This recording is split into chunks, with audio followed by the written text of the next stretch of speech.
Hello, my name is David, and I'm a health coach at Partner MD at the Richmond location on Forest Avenue. I wanted to take a minute to talk to you about summer vegetables.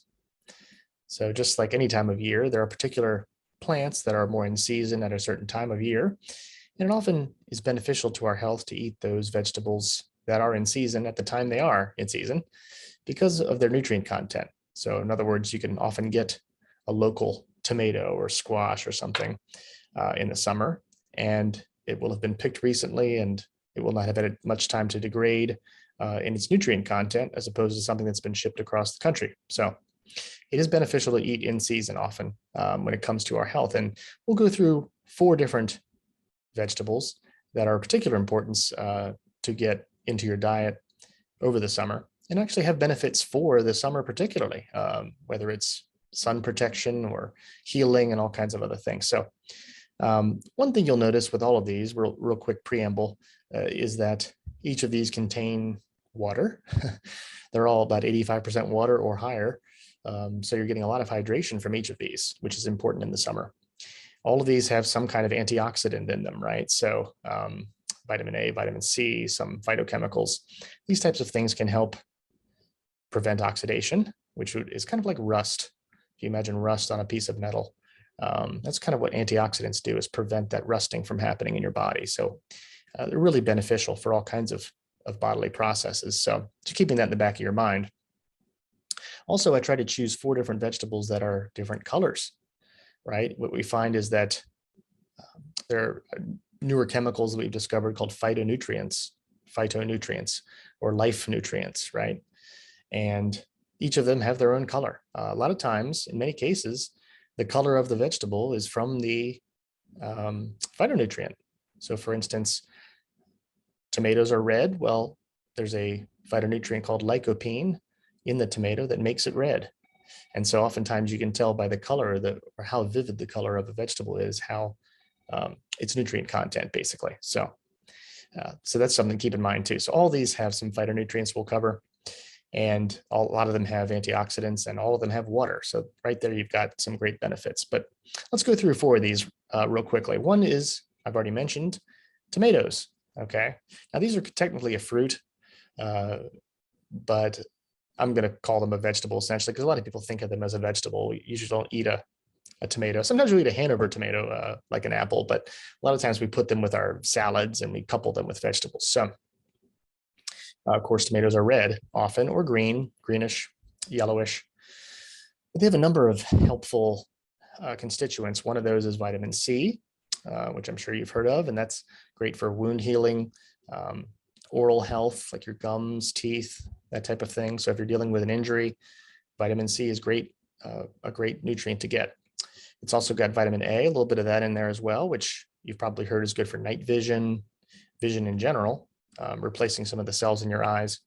But also it's good for skin health and skin repair, which is of course important in the summertime, right? As we're going out tanning and so forth and going to the beach.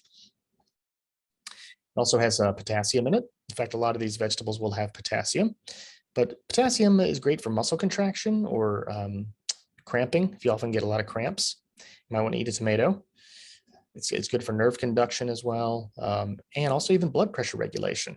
So we'll talk more about potassium, but that's one that is present in tomatoes too.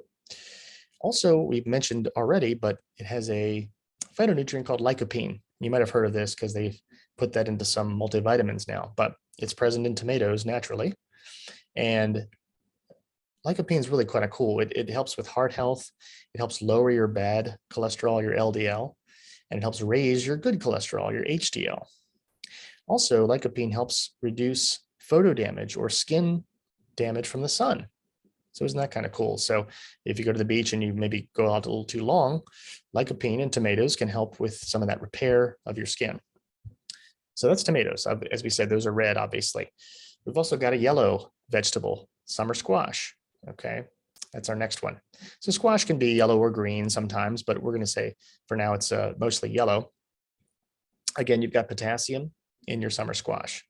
So just to mention it one more time, I mean, a lot of times our Western diets tend to be high in sodium and low in potassium, right? We get a lot of salt or sodium in processed foods and chips and things like that.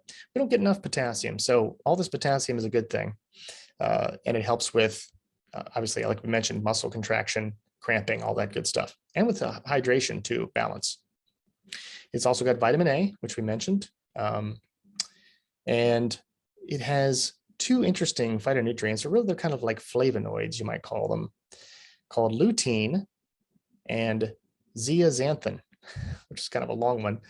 It's spelled zeaxanthin, spelled Zeaxanthin. You'll often find these two things in eye supplements for your eyes. A lot of like lutein, you'll definitely see it in one of those supplements, but it's present in squash. And it does also protect your eye from sun damage, these two flavonoids. And they also help prevent macular degeneration, just like a lot of the supplements with those constituents do as well. So pretty cool for the eyes. Also, it's got one flavonoid called quercetin, Quercetin. It's also present in apples, quercetin is. You'll see that a lot as a supplement too, but it's also just present in squash. So eating squash, you get some of it as well. Quercetin is good for your immune system. It also has anti-allergenic kind of properties to it. So if you get a lot of allergies, sort of an overactive immune system, asthma, these types of things, I'm not saying squash will cure you or anything, but it does help with providing some healing against allergies or immune kind of issues like that. So that's two. We got tomatoes, we got summer squash. Now there's also beets. These tend to be purple, right? Or maybe a dark red. Beets have a lot of interesting constituents to them. So one is, it's got a B vitamin called folate, which you've probably heard of. Folate is really important for cell division. Every time our cells divide, it helps reduce inflammation in your body. Beets also have pectin, which is a soluble fiber, which helps feed kind of the good bacteria in your intestines. It's also got some nitric acid, rather, which gets converted into nitrous oxide. So it helps with opening up blood vessels, lowering blood pressure. That's why people like to drink beet juice, right? And it also has what's called betaine, Betaine, which helps protect your cells from all kinds of environmental stressors. It helps with liver function as well, and digestion. Some people take betaine as a supplement for digestion. So all that is in beets. One thing to keep in mind is that beets are a little higher in sugar. They're not like a Pop-Tart or anything, but they're higher in sugar. So being careful to not eat huge amounts of them, but they do have a lot of great ingredients to them. Our last vegetable is one that I have learned to like. It's called okra.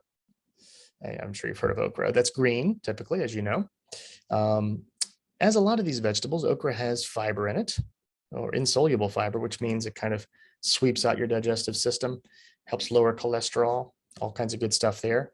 Again, okra has vitamin A in it in the form of beta carotene, which is a form of vitamin A. It's got vitamin K in it too, which you don't hear about as much. Vitamin K helps with blood clotting and healing and just repair, things like that. Again, you've got your potassium in okra. And lastly, an interesting kind of a bioflavonoid, I guess, which flavonoids are kind of like, or subsets of phytonutrients. So it's called hyperin, Hyperin. And of course, like a lot of these phytonutrients, has anti-cancer properties, anti-inflammatory. It's also antiviral and antioxidant, right? So a lot of good antis there in okra, as well as the fiber and the potassium and the vitamins and minerals. So those are four fantastic summer vegetables for you. Tomatoes, summer squash, beets, and okra. You can see that each have their own kind of colors, their own properties, some crossover between each of them, but a lot of good stuff there. So be sure to pick those out whenever you can. And if you have any questions about nutrition or how to get more vegetables in your diet or behavior change or any of these types of supplement questions, feel free to ask your team at Partner MD and of course your health coach. Again, my name's David. Thanks for watching and I hope to see you sometime in the clinic. Bye-bye.